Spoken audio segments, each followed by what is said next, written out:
Pertanyaannya Bapak Ibu yang bertanya, izin bertanya, satu, saat annual unpaid leave, apakah boleh karyawan tidak bisa dihubungi? Apa boleh karyawan tidak bisa dihubungi? Pertama. Mau jawab dulu atau kita langsung? Boleh, jawab dulu. Dulu ya, Pak Denny ya. Jadi kalau karyawan lagi cuti, baik itu cuti berbayar atau cuti tidak berbayar, boleh nggak sih karyawan itu tidak bisa dihubungi? Nah,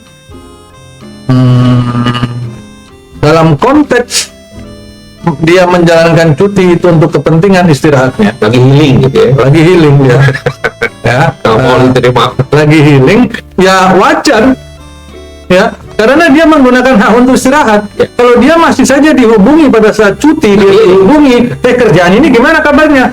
Lu bisa nggak selesai ini sebentar?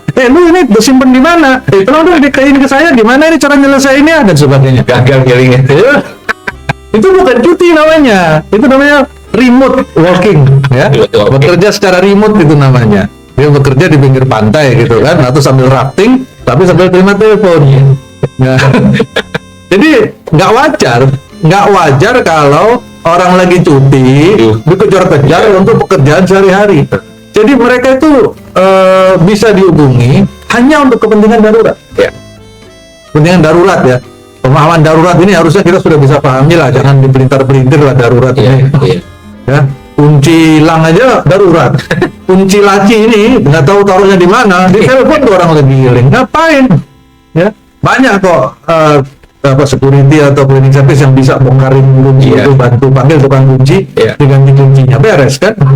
Tuh, jadi boleh. Apa boleh karyawan tidak bisa dihubungi? Boleh. Dan memang kalau saya menyarankan harusnya begitu. Karena kita harus menghargai kebutuhan mereka untuk istirahat. Ya, begitu kurang lebih. Oke, lanjut pertanyaan keduanya. Apa Ya. bolehkah atau bisakah karyawan menolak dimutasi, dipindah divisi secara pribadi? Jadi, Oke. dalam konteks karyawan menolak perintah mutasi. Jadi gini, mutasi ini termasuk salah satu ketentuan yang baru bisa dijalankan apabila sudah diatur secara detail, secara tegas di dalam PK, PP atau PKB. Ya, itu hal pertama. Jadi kalau tidak diatur, maka agak susah menjalankan mutasi ini. Bahkan diatur pun itu kita juga harus tetap bisa menjawab pertanyaan atau tantangan dari pasal 55 yang tadi disebutkan di awal.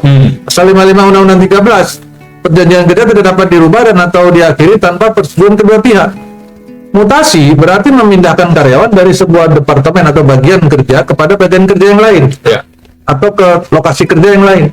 Nah, bagian kerja, kelompok kerja, atau lokasi kerja itu merupakan salah satu syarat minimum di dalam perjanjian kerja sebagaimana diatur dalam pasal 54 di Undang-Undang 13 2003. Ya. Sehingga perubahan terhadap itu, lokasi kerja, bagian kerja, itu harus mendapat persetujuan dari karyawan. Ya.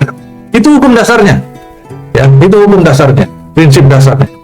Maka apabila perusahaan belum mengatur tentang klausul mutasi,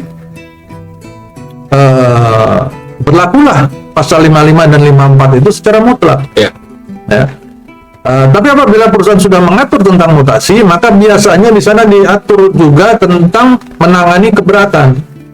Keberatannya kenapa dan sebagainya. Karena dalam proses mutasi itu kan basisnya dasar pertimbangannya kan harus untuk kepentingan perusahaan dan keuntungan karyawan. Artinya karyawan juga harus mendapatkan keuntungan, Jenjang karir misalnya ya. promosi, hal baru untuk peningkatan karir di kemudian hari, atau kemampuan dia memang sangat bagus, kemudian di tempat yang baru ini membutuhkan kemampuan dia, itu baru menjadi alasan yang sangat kuat untuk terjadi mutasi. Nah, masalah penolakan ini memang harus diatur. Ya. Untuk kepentingan fairness, perusahaan harusnya mengatur juga mengenai penanganan keberatan mutasi. Ya, itu kurang lebih ya. Yang susah ini kan kalau perusahaan nggak punya aturan tentang mutasi, tapi maksain, ada SOP-nya, nggak ada ketentuan dasarnya, tiba-tiba maksain aja mutasi. Maka berlaku secara mutlak tuh pasal 55 dan 54 tadi. Ya, begitu kurang lebih. Baik. Masih di pertanyaan yang sama, di pertanyaan ketiganya. posisi manajer, apakah bisa status karyawannya PKWT atau harus PKWTT, Pak?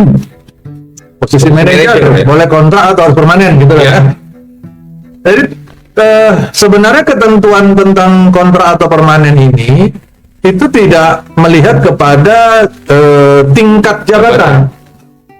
Operator, leader, staff, officer, supervisor, manager, direktur, GM, direktur misalkan.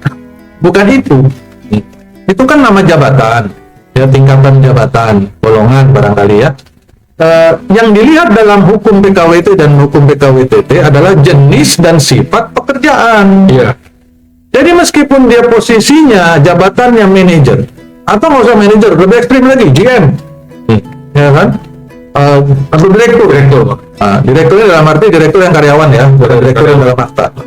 Direktur yang karyawan itu dia kontrak, boleh apa enggak? Sepanjang jenis dan sifat pekerjaannya memang masuk kategori sementara, itu boleh di PKWT, boleh dikontrak.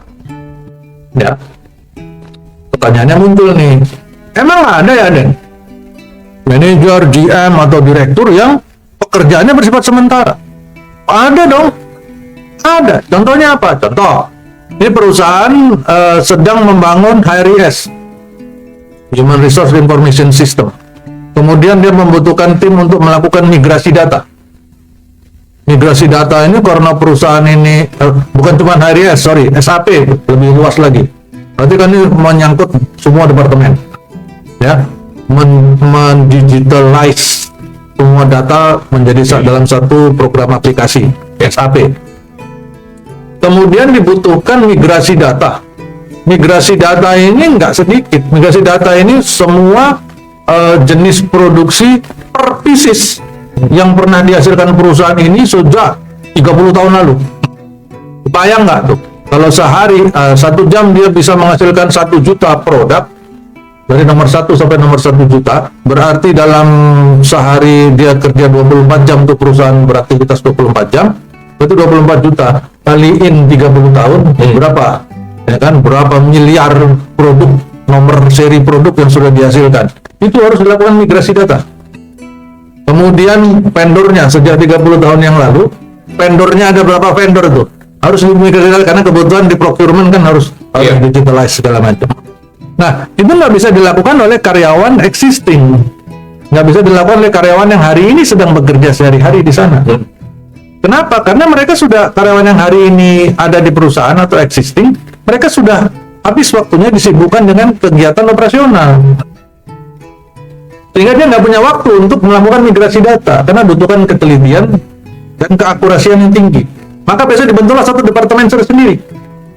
Departemen project SAP atau departemen apa. Nah, biasanya dibutuhkan, dalam pengalaman saya waktu migrasi data, kegiatan migrasi data pada saat terjadi penerapan implementasi SAP, itu dibutuhkan pada saat itu ya, di perusahaan tersebut sekitar tahun 2004, kita membutuhkan sekitar 50 karyawan tambahan yang tugasnya cuma input data, Pak.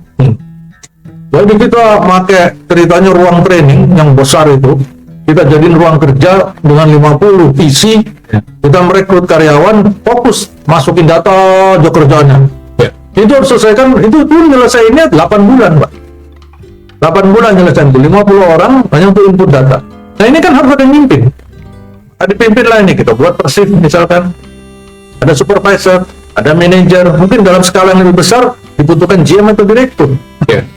Project director misalkan. Nah itu wajar kepada mereka mendapatkan hubungan kerja yang PKWT atau kontrak, karena memang jenis dan sifat pekerjaannya bersifat sementara. Nah ini berbeda dengan misalkan kalau kita sebut jenis dan sifat pekerjaan HRD secara umum, bukan project HRD-nya ya, bukan project HRIS-nya, atau accounting manager dikontrak misalkan. Nah itu boleh apa enggak? Kalau yang dia lakukan adalah pekerjaan sehari-hari yang memang selalu, yang tidak bersifat sementara, maka dia nggak boleh dikontrak atau di PKWT.